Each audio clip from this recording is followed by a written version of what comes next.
ജനാധിപത്യ രീതിയിൽ തിരഞ്ഞെടുക്കപ്പെട്ട സർക്കാരുകളാണ് ഓരോ രാജ്യത്തെയും സാമ്പത്തിക നയങ്ങളെ നിയന്ത്രിക്കുന്നത്. രാജ്യത്തിന്റെ പരമാധികാരം എന്നതിൽ ഈ നയങ്ങളും ഉൾപ്പെടുന്നവയാണ്. എന്നാൽ നമ്മുടെ രാജ്യത്തെ നികുതി നിരക്കുകളും ക്ഷേമ പ്രവർത്തനങ്ങളും പുറമെയുള്ള ഒരു ഏജൻസി നിയന്ത്രിച്ചാലോ? അങ്ങനെ ഒരു അവസ്ഥയിലാണ് ഇപ്പോൾ നമ്മുടെ അയൽരാജ്യമായ പാകിസ്ഥാൻ. ഇക്കഴിഞ്ഞ ദിവസം പാകിസ്ഥാനിൽ നിന്നും വളരെ കൗതുകകരവും ആശങ്കാജനകവുമായ ഒരു വാർത്തയാണ് പാക് മാധ്യമമായ ദി ന്യൂസ് റിപ്പോർട്ട് ചെയ്തിട്ടുള്ളത്.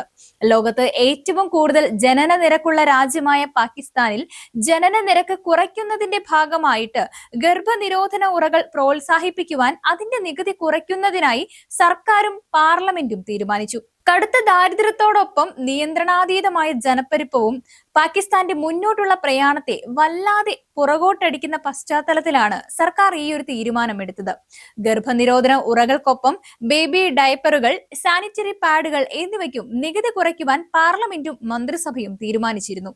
എന്നാൽ പാർലമെന്റോ മന്ത്രിസഭയോ മാത്രം തീരുമാനിച്ചാൽ ഒന്നും നടക്കാത്ത സാഹചര്യമാണ് ഇപ്പോൾ പാകിസ്ഥാനിൽ എന്നതാണ് ദി ന്യൂസ് റിപ്പോർട്ട് ചെയ്ത വാർത്തയിൽ നിന്നും വ്യക്തമാകുന്നത്.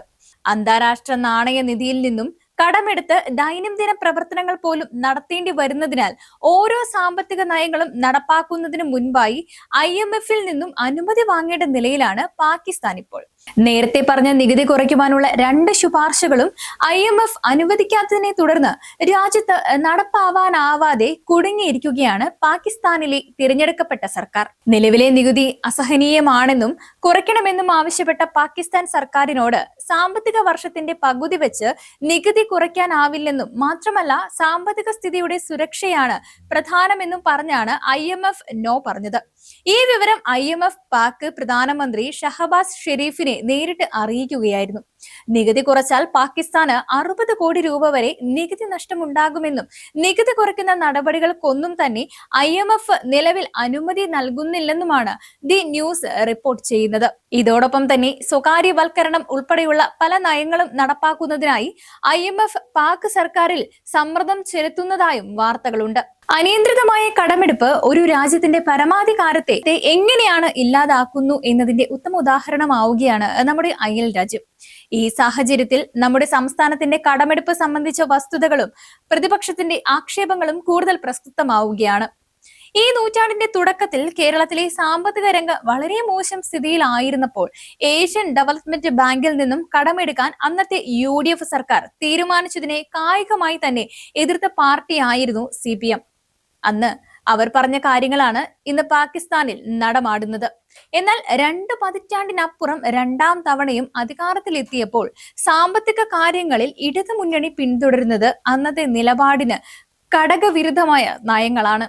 കിഫ്ബിക്ക് വേണ്ടി എന്ന പേരിൽ വിദേശത്ത് നിന്നും മസാല ബോണ്ടുകളായും മറ്റും നിരവധി കടങ്ങൾ എടുക്കുകയും അതിൽ കൂടുതലും വരുമാനം ലഭിക്കാത്ത സ്കൂൾ കെട്ടിട നിർമ്മാണം പോലുള്ള നിർമ്മാണ പ്രവർത്തനങ്ങൾക്കായും ഉപയോഗിക്കുന്ന ഈ കാലത്ത് പൊതുകടത്തെക്കുറിച്ച് പണ്ട് പറഞ്ഞ ആശങ്കകൾ പാടെ വിഴുങ്ങുകയാണ് ഇടതുമുന്നണി ചെയ്തു വരുന്നത്.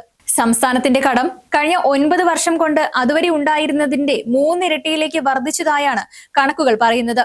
നേരിട്ടെടുക്കുന്ന ഈ കടങ്ങൾ കൂടാതെ സർക്കാർ ഗ്യാരണ്ടി നിന്ന മറ്റു നിരവധി കടമെടുക്കലുകളുമുണ്ട്. ഒരുപക്ഷെ സാമ്പത്തിക രംഗത്ത് അപ്രതീക്ഷിതമായി വലിയൊരു മാന്ദ്യം സംഭവിച്ചാൽ ഇത്തരം കടം നൽകിയവരുടെ നിബന്ധനകൾക്കനുസൃതമായി സർക്കാരിന്റെ സാമ്പത്തിക നയങ്ങൾ മാറ്റേണ്ട സാഹചര്യം ഉണ്ടാകാനും ഇടയുണ്ട്. മുൻപ് സർക്കാരുകൾക്ക് കടമെടുക്കുന്നതിനായി ഇത്തരമൊരു സാമ്പത്തിക നയത്തിന്റെ ഭാഗമായി സർക്കാർ സ്ഥിരം ബാധ്യതകൾ പരമാവധി ഒഴിവാക്കണമെന്ന് നിർദ്ദേശം വന്നതിനെ തുടർന്നാണ് സർക്കാർ ജീവനക്കാരുടെ പെൻഷൻ നിർത്തലാക്കി പങ്കാളിത്ത പെൻഷൻ പദ്ധതി കൊണ്ടുവന്നത്. നിലവിലെ പൊതുകടം വലിയൊരു ആശങ്കയായിട്ട് സാമ്പത്തിക വിദഗ്ധർ ചൂണ്ടിക്കാട്ടുമ്പോഴും കൂടുതൽ കടമെടുക്കാൻ കേന്ദ്രം അനുവദിക്കുന്നില്ല എന്ന പരാതിയാണ് ഇടതുപക്ഷ സർക്കാർ ജനങ്ങൾക്ക് മുന്നിൽ പറയുന്നതെന്നാണ് ഏറ്റവും രസകരമായിട്ടുള്ള കാര്യം. എന്തായാലും കേരളം ഒരു രാജ്യമല്ലാത്തതിനാൽ കേന്ദ്ര സർക്കാർ ഇടപെടലുകൾ ഉണ്ടാവുമെന്നതിനാൽ തൽക്കാലം ഭരണകൂടത്തെ നിയന്ത്രിക്കുന്നതുമായി ബന്ധപ്പെട്ട ഭീഷണികൾ ഉണ്ടാവില്ല എന്ന് തന്നെ കരുതാം. പക്ഷേ കടമെടുപ്പ് നിയന്ത്രിച്ച് വരുമാനം വർദ്ധിപ്പിക്കാനായില്ലെങ്കിൽ ഭാവിയിൽ സർക്കാരുകളെ ഇത്തരം ഏജൻസികൾ നിയന്ത്രിക്കുന്ന കാലം വരുമെന്ന് ഒരു സങ്കല്പമല്ല യാഥാർത്ഥ്യമാണെന്നതിന്റെ ഉദാഹരണമാവുകയാണ് പാകിസ്ഥാൻ.